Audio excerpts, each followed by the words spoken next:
Αγωνιστήκαμε. Από την πρώτη στιγμή των επιπτώσεων της πανδημίας να μην μείνει κανένας μόνος του, κανένας χωρίς στήριξη. Συντονιστήκαμε. Με όλα τα καλλιτεχνικά σωματεία οργανώσαμε κινητοποιήσεις, ενημερώσαμε για το δίκαιο των αιτημάτων μας. Μπροστά στα τείχη της κοροϊδίας και της αδιαλαξίας είναι η στιγμή να υψώσουμε τα δικά μας.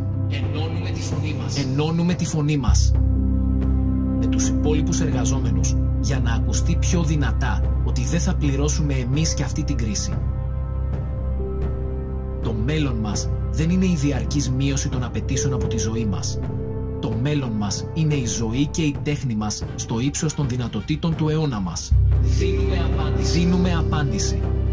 Όλοι και όλες στα συλλαλητήρια των συνδικάτων στις 13 Οκτώβρη στην Αττική, 6:30 το απόγευμα στο Σύνταγμα. Για την προστασία της υγείας του λαού και των δικαιωμάτων του.